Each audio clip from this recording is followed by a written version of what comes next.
Welcome. This training explains what staff and faculty at Northwest Arkansas Community College need to know about the Clery Act. Your role is not to investigate or enforce laws, but to understand when safety-related information must be shared and how to respond if a student discloses a concern. The Jean Clery Campus Safety Act, often referred to as the Clery Act, was created after Jean Clery was raped and murdered in her campus residence hall in 1986. Her parents believed that if she had known about prior violent crimes, she could have made a more informed safety decision. As a result, federal law now requires colleges to be transparent about campus crime so students and employees can better protect themselves. Because NWAC receives federal funding, we are required to collect and publish crime statistics, maintain a daily crime log, issue timely warnings and emergency notifications, publish an annual security report, and share campus safety policies. This is all overseen by the U.S. Department of Education. Non-compliance with these requirements can result in significant fines and loss of federal funding for the college. Clery crimes are reported based on what is called Clery geography, which refers to locations the college owns, controls, or uses, not just buildings. There are three categories. The first is on-campus property. This is NWAC-owned or controlled buildings and grounds. This includes classrooms, labs, offices, common areas, and parking lots. The second is public property. This is property adjacent to campus and includes sidewalks, streets, and public areas immediately next to campus that are commonly used to access NWAC facilities. The third is non-campus or off-campus locations used for NWAC programs. This could be leased instructional spaces, off-campus program sites, or NWAC-affiliated travel and study abroad locations. You do not need to determine whether a location qualifies as Clery geography. If the concern is connected to an NWAC class, activity, or program, report it. Compliance and DPS staff will make that determination. The Clery Act requires colleges to track specific categories of crimes. You are not expected to determine whether an incident meets those legal definitions. While these categories will help you recognize situations that are required to be reported, you are encouraged to report all crimes. The first category of crimes are the primary crimes. These include criminal homicide, robbery, aggravated assault, burglary, motor vehicle theft, including e-bikes and scooters, and arson. It also includes the sex offenses of rape, fondling, incest, and statutory rape. The second category is hate crimes. A hate crime is any Clery reportable offense motivated by bias against a protected characteristic, such as race, religion, sexual orientation, gender, gender identity, ethnicity, national origin, or disability. In addition to the primary and criminal offenses, larceny, simple assault, intimidation, and vandalism are also reported when bias motivated. The next category is the Violence Against Women Act, often referred to as VAWA crimes. These include dating violence, domestic violence, and stalking. These crimes often involve patterns of behavior and interpersonal relationships. The next category is arrests and referrals for disciplinary action for drug, alcohol, and weapon law violations.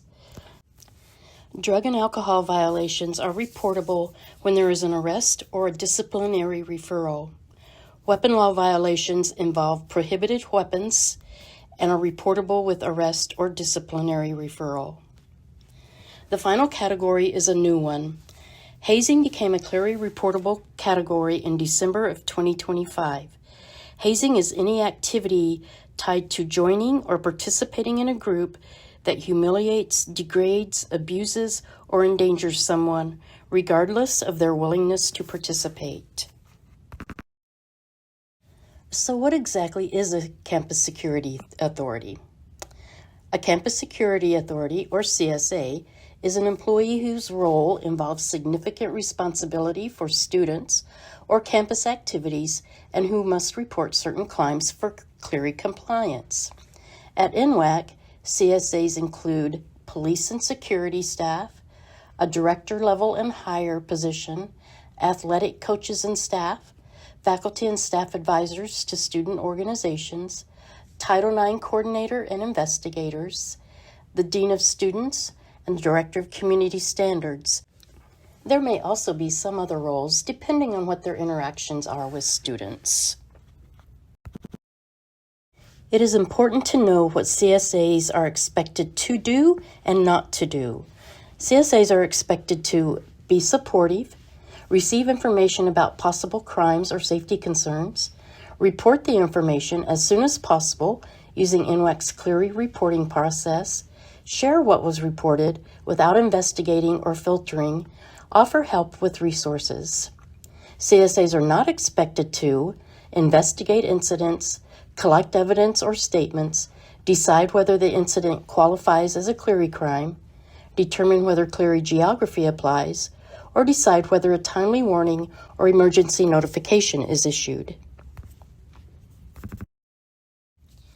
You may be the first person a student tells. Delays in reporting, even with good intentions, can prevent NWAC from issuing a timely warning or emergency notification.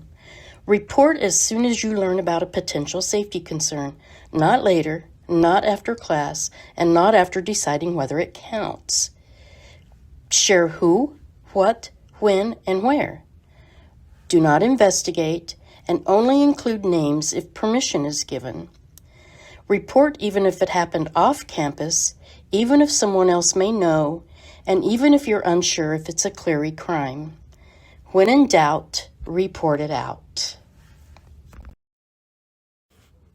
So where should you report?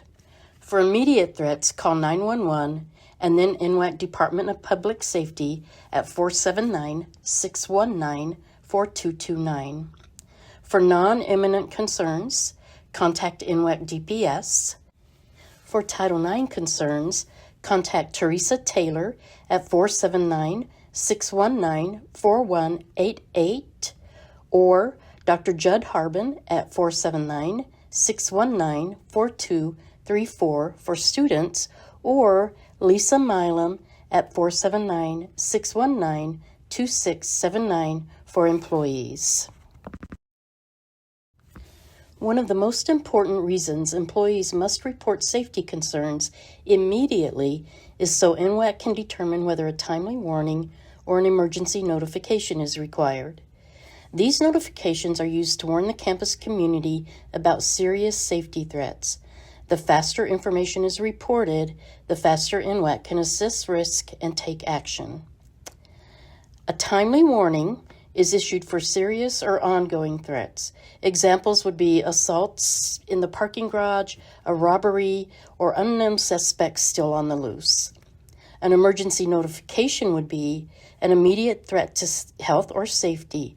Examples of those would be an active threat such as a bomb threat, a fire, a gas leak, or severe weather. You are not required to decide which notification is issued. Reporting quickly allows NWAC Risk and DPS to assess the risk.